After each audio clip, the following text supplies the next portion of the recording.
identité en Christ. Et pour parler de notre identité en Christ, nous allons d'abord voir quelle est notre origine. Alors, avant que je ne parle de notre vraie origine, je voudrais que quelqu'un me réponde sur quand on va lui demander qui tu es, qui es-tu, qu'est-ce que tu peux répondre au hasard. Grand soeur, qui es-tu? Grand frère, qui es-tu? Je suis Napoléon. Alléluia, acclamez pour lui s'il vous plaît. Qui es-tu? Qui es-tu? Je suis enfant de Dieu. Enfant de Dieu. Tu es enfant de Dieu. Ok. Donc, quand nous parlons de notre identité en Christ, nous qui sommes ici, nous savons à peu près qui nous sommes. Mais ce n'est pas le cas dans le monde. Quand on dit qui tu es, je suis masculin, je suis béninois, je suis féminin, je suis médecin, je suis technicien, je suis. On dit tout sauf qui nous sommes réellement. Alors, avant de voir qui nous sommes réellement, nous allons voir sur quoi s'appuie notre identité. Quelle est la source de notre identité? 1 Pierre 1, verset 18. Rapidement. 1 Pierre 1, verset 18. 1 Pierre 1, verset 18. Quelqu'un peut me lire ça, s'il vous plaît? Sachant que ce n'est pas des choses périssables, pas de l'argent ou de l'or, que vous avez été rachetés de la vaine manière, des vies que vous avez héritées de vos pères. Amen. Amen. Sachant que ce n'est pas par les choses périssables, par l'argent ou l'or que vous avez été rachetés de la vaine manière de vivre héritée de vos pères. Alléluia, verset suivant. Mais par le sang précieux de Jésus-Christ comme un agneau sans défaut et sans tache. Verset suivant. Prédestiné avant la fondation du monde et manifesté à la fin des temps à cause de vous. Qu'est-ce que je veux vous montrer là? On veut voir notre source. On va reprendre le verset du début, vous allez bien voir. On commence à parler du verset 18. Sachant que ce n'est pas par les choses périssables, par l'argent ou de l'or, que vous avez été rachetés de la vaine manière de vivre, que vous avez hérité de vos pères. Donc ici, on parle d'une vaine manière de vivre héritée de nos pères. D'accord? Allons-y. Mais par le précieux sang de Christ, comme d'un agneau sans défaut et sans tache, oui, prédestiné avant la fondation du monde et manifesté à la fin des temps à cause de vous. Qui est prédestiné avant la fondation du monde? Qui? Christ est prédestiné avant la fondation du monde. J'ai vu quelqu'un dans la salle, il voulait qu'on acclame le passe, l'apôtre Ango. Acclamez l'apôtre Ango, s'il vous plaît. Celui qui est prédestiné avant la fondation du monde, c'est Christ. Ok? Maintenant, à cause de qui il est prédestiné? À cause de nous. Autrement, nous sommes prédestinés en Christ avant la fondation du monde. Vous voyez notre origine? Nous sommes prédestinés en Christ avant la fondation du monde. Donc notre origine n'est pas origine terrestre, c'est une origine céleste. Notre origine est céleste. Notre origine existe avant que le monde soit fondé, avant qu'on ne parle de tradition, avant qu'on ne parle d'ancêtre. Notre origine existe avant qu'on ne parle de tradition. Nous avons existé avant la fondation du monde. Et pour que ça soit clair, on va lire rapidement Éphésiens 1, verset 4. Alléluia. Il nous a choisis en lui avant la fondation du monde. Attendez. En lui, Dieu, En lui, là, représentant votre verset, dans le banc de Jésus-Christ. Ok? En Jésus-Christ, Dieu nous a élus avant la fondation du monde pour que nous soyons saints et irrépréhensibles devant lui. Donc, en Jésus-Christ, qui a été prédestiné avant la fondation du monde, nous avons été élus nous-mêmes avant la fondation du monde. Vous comprenez notre origine? Nous existons avant la fondation du monde. Maintenant, qu'est-ce qui arrive quand nous croyons que Jésus-Christ a payé le prix du péché à la croix, a donné son sang qui dépasse l'or et l'argent du monde, a donné sa vie qui dépasse l'or et l'argent du monde? Qu'est-ce qui arrive? Nous faisons une sorte de reconnexion à notre vraie origine. Vous comprenez ce que je dis? Nous faisons une reconnexion par la foi dans le sacrifice de Jésus-Christ. Nous sommes reconnectés à notre vraie origine. Et dès lors, notre identité s'appuie sur cette origine-là, cette vraie origine-là.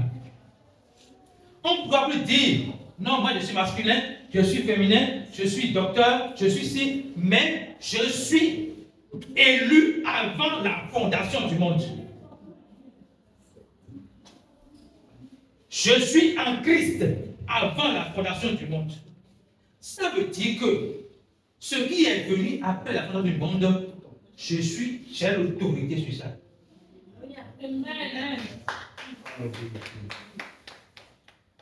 Ce qui est venu après la fondation du monde, je suis son aïeul. Autrement, je suis l'aïeul des gens qu'on appelle ancêtres. Oui, oui. Alléluia. Je suis l'aïeul des gens qu'on appelle ancêtres. Même je suis l'aïeul de nos pères. C'est pour cela que, remontons au verset 18, s'il vous plaît. C'est pour cela que Jésus dit, il nous a délivrés de la vaine manière de vivre héritée de nos pères. Parce que avant de comprendre qui tu es, tu vas croire que ce que tu vois là, c'est ça qui tu es. Ah, mon fils, non, ici, là, c'est comme ça, on fait. Ici, là, non, tu vas croire que c'est comme ça. Alors que l'héritage de tes pères, là, tes pères ne sont pas tes aïeuls. C'est toi leur aïeul. C'est toi de leur dire, notre source n'est pas sur cette terre, mais en Christ. Alléluia. Alléluia. Donc, nous sommes l'aïeul des ancêtres. Ça donne la référence pour dire, voilà comment on fait là. C'est à nous de dire. Je suis l'aïeul des ancêtres. Alléluia. En Christ, je suis l'aïeul des ancêtres. Ça veut dire que je suis la référence. Ce n'est pas, je ne suis pas les ancêtres me suivent. Alléluia. On va voir maintenant. Qui es-tu? Qui es-tu me rappelle l'échange que le diable a eu avec Jésus dans Matthieu 4.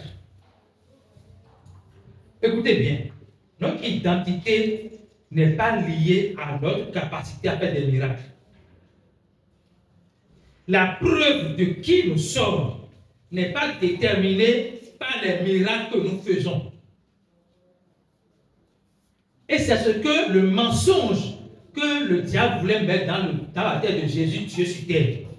Il dit, si tu es fils de Dieu, autrement, la preuve que tu es fils de Dieu donne la preuve tangible que tu es fils de Dieu, en changeant la pierre en pain. Donc, autrement, si Jésus ne changeait pas la pierre en pain, il n'est pas fils de Dieu. Qu'est-ce que le diable voudrait faire? Lui faire douter de son identité. Donc, ça veut dire quoi? On peut connaître son identité et le diable vous fera douter de votre identité. Et pour ne pas douter, vous devez savoir que votre identité n'est pas liée à ce que vous faites, mais à votre foi dans ce que Christ a fait. Alléluia. Votre identité n'est pas déterminée par ce que vous faites pour prouver au monde que vous êtes fils de Dieu. Non, mais votre identité est déterminée par votre foi dans ce que Christ a fait pour l'humanité. Ce que Christ a fait pour l'humanité, c'est encore dit dans, toujours dans 1 Pierre 18, là. Il nous a rachetés de la mort. Il nous a rachetés de la culpabilité. Il nous a rachetés des ténèbres. Il nous a, Colossiens 1, verset 12 et 13. Il nous a transportés de la puissance des ténèbres et nous a ramenés dans la puissance de la lumière. Pour dire que ce qui nous a enlevé des ténèbres pour la lumière, c'est l'œuvre de la croix. Ce n'est pas la prière, ce n'est pas la jeûne, ce n'est pas les miracles. Non. Ceci nous a ramenés de la puissance des ténèbres à la lumière. C'est le plus grand et seul miracle au monde. La mort et la résurrection de Jésus-Christ. Alléluia. Donc, notre identité s'appuie sur cela. Et personne ne doit nous dire, si tu es fils de Dieu, deviens milliardaire. Ça veut dire que si tu n'es pas milliardaire, tu n'es pas fils de Dieu. Non. Si tu es fils de Dieu, guéris-toi toi-même. Non. Ce qui détermine que tu es fils de Dieu n'est pas physique. C'est spirituel.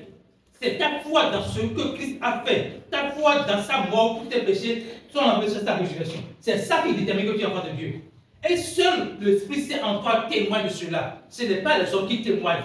Tu n'attendez pas le témoignage des hommes pour être convaincu que vous êtes enfant de Dieu.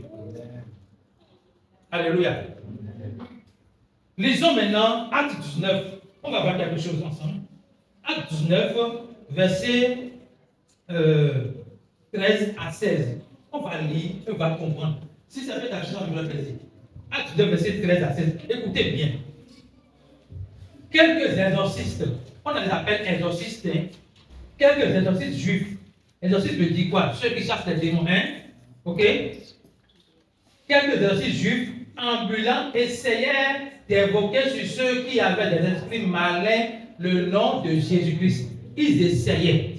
Écoutez bien. Ils essayaient. Hein? On va voir ça va marcher. Vous comprenez? D'invoquer sur ceux qui ont des esprits malins le nom de Jésus-Christ. Et ils sont appelés exorcistes juifs. Ok? En disant, je vous conjure par Jésus que Paul prêche. C'est la grande erreur. Ah, grande erreur qu'ils ont fait. On dit, je vous conjure par Jésus que Paul prêche. Ce n'est pas je vous conjure au nom de Jésus en qui j'ai cru. Ce n'est pas je vous conjure au nom de Jésus en qui j'ai mon identité. Je vous conjure au nom de Jésus comme Paul prêche. Autrement dit, ils savent que Jésus est prêché par Paul. Mais ils ne parlent aussi Jésus que prêche Paul. Que Paul prêche. Ils savent que Jésus est prêché par Paul. Mais ils n'ont pas reçu Jésus que Paul a prêché. Mais ils veulent jouer à celui qui connaît Jésus. Au nom de Jésus que Paul prêche. Ah, réponse des esprits. Ceux qui faisaient cela étaient 7 fils de Séva, juifs, l'un des principaux sacrificateurs. Continuez. L'esprit malin leur répondit, suivez bien ceci. Je connais Jésus. Je sais qui est Paul. Et toi, qui es-tu? Quand le diable vous pose cette question-là, d'abord, le diable va poser cette question. Vous savez pourquoi? Pourquoi il dit qu'il connaît Jésus? Parce que Jésus sait qui il était. Ce n'est pas Jésus qui lui a dit qui il était. Jésus n'a pas parlé. Jésus sait qui il était. L'exemple très simple que je vais donner avant de continuer ça. Quand Jésus a traversé la mer, il est venu chez l'homme qui avait des démons enchaînés. Il n'a pas parlé. Qu'est-ce que tu es venu? Pourquoi tu es venu? Fils de Dieu. Il dit, arrête-toi. Donc il n'a pas parlé pour que les démons, la légion des démons en lui reconnaissent que Jésus-Christ est Dieu. Qu'est-ce qui fait que les gens, le diable a peur de nous? Notre conscience que nous sommes enfants de Dieu. Notre conscience que nous sommes enfants de Dieu. Si vous n'êtes pas conscient et convaincu que vous êtes enfant de Dieu, le diable va vous ridiculiser. Donc on peut être enfant de Dieu et en être inconscient. Mais celui qui est conscient qu'il est l'enfant de Dieu, le diable reconnaît que celui-là sait qu'il est l'enfant de Dieu. Et il ne peut pas jouer avec lui. Donc il dit, je connais Jésus, je connais Paul. En disant cela, il est en train de dire autrement, je sais qui est Jésus. Jésus sait qui est Dieu. Paul sait que sa personnalité est en Jésus-Christ. Donc j'ai vu Paul, je sais qui il est. Mais vous, qui êtes-vous? Ils n'ont pas la réponse à cette question. Et voilà ce qui s'est passé. Et l'homme dans lequel l'esprit malin s'élança, l'homme dans lequel était l'esprit malin s'élança sur eux, se rendait maître d'eux. Et les maltraita de telle sorte qu'ils s'enfuirent de cette maison nus et blessés. À cause d'une seule chose, leur identité. Autrement, avant de vous aventurer, avant de tenter d'exercer votre autorité, l'enseignement va venir, soyez sûr de votre identité. Parce que la question là va être posée, même si ce n'est pas verbalement. Qui es-tu? Ah, il y a le mal de temps encore. Tu dis, au nom de Jésus, il faut quitter. Là, tu vas demander, au nom de quoi, qui es-tu pour me chasser? Mais la question viendra s'il voit que tu ne sais même pas qui tu es. Mais s'il sait que tu sais qui tu es, il ne va pas poser cette question. Lui-même va partir. Soumettez-vous à Dieu. Résistez au diable. Et le diable fuira loin de vous. Donc, la soumission à Dieu, c'est de reconnaître votre identité. La résistance est l'exercice de votre identité. Et le diable va fuir loin de vous. Alléluia. Est-ce que vous êtes content ce matin? Oui. Alléluia. Je suis très heureux, très heureux par rapport à cet enseignement. Vous devez savoir deux choses avant que je ne donne des versets qui révèlent votre identité. Comprenez deux choses. Première chose, vous pouvez connaître votre identité, mais vous devez être affermi dans votre identité. L'affermissement de votre identité n'est pas quelque chose d'un jour, c'est toute la vie. Toute la vie, c'est la bataille entre le malin et nous. Il te fera douter de beaucoup de choses. Beaucoup de choses, juste pour te faiblir. Mais tant que tu comprends, tu es convaincu que tu es enfant de Dieu par la foi en Jésus-Christ, il ne peut pas te ridiculiser, il ne peut pas te oublier. Alléluia. Amen. Alors nous allons voir les versets qui révèlent qui nous sommes. D'accord? Lorsque nous comprenons ces versets, ce n'est pas seulement aujourd'hui, nous devons continuer à croître, comme le président l'a dit, l'apôtre l'a dit, nous devons continuer à creuser, à grandir nous-mêmes dans cette connaissance-là. Alléluia. Donc on va lire quelques versets très rapidement pour que nous puissions voir la révélation de Dieu. Donc notre identité, c'est ce que Dieu dit que nous sommes. Ce n'est pas ce que les hommes disent que nous sommes. Ce n'est pas ce que les circonstances disent que nous sommes, c'est ce que Dieu dit que nous sommes. Et qui sommes-nous? Galates 3, verset 26.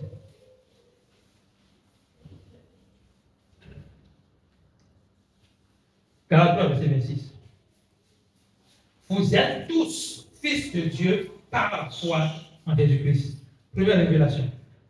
Vous êtes tous fils de Dieu par la foi en Jésus-Christ. Les gens veulent faire la différence entre enfant de Dieu et fils de Dieu. Les deux sont par la foi en Jésus-Christ. Vous êtes enfant de Dieu, vous êtes fils de Dieu par la foi en Jésus-Christ. Ok? 1 Pierre 2, verset 9. 1 Pierre 2, verset 9. 1 Pierre 2, verset 9. Car, non, ok. 1 Pierre 2, verset 9. Merci. 9. Vous, au contraire, vous êtes une race élue, un sacerdoce royal, une nation sainte, un peuple acquis afin que vous annonciez les vertus de celui qui vous a appelé des ténèbres à son admirable lumière. Donc, qui êtes-vous? Vous êtes une race élue. En Christ, il n'y a pas noir, blanc, il y a la race élue. Vous êtes un sacerdoce royal. Vous n'êtes pas, il faut commencer à voir ça.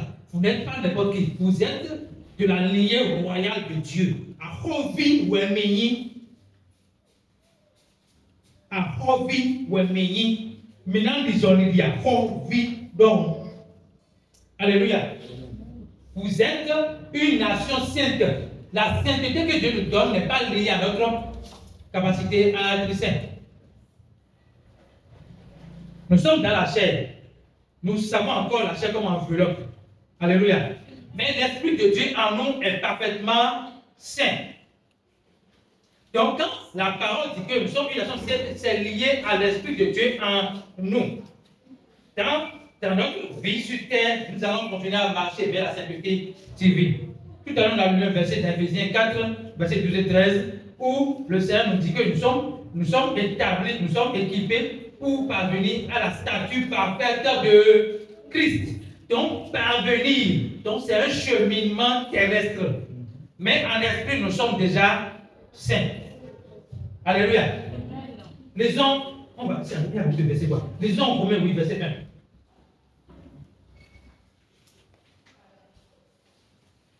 Romains 8, verset 1. 1 Corinthiens 6, verset 19. Romains 8, verset 1. 1 Corinthiens 6, verset 19 après.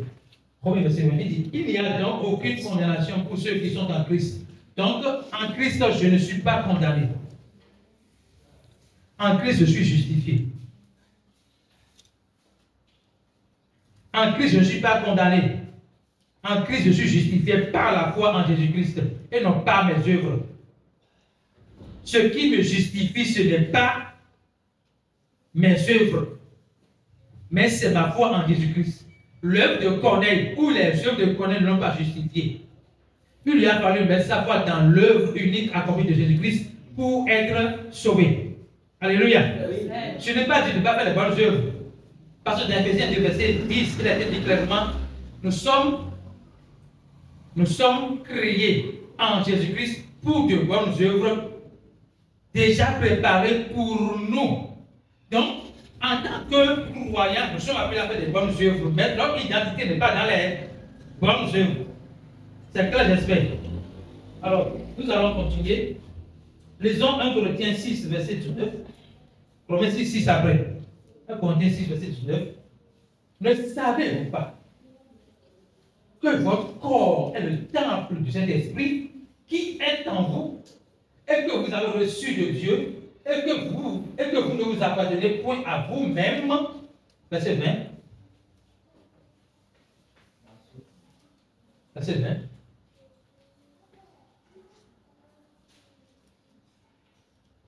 Car vous avez été rachetés à un grand prix.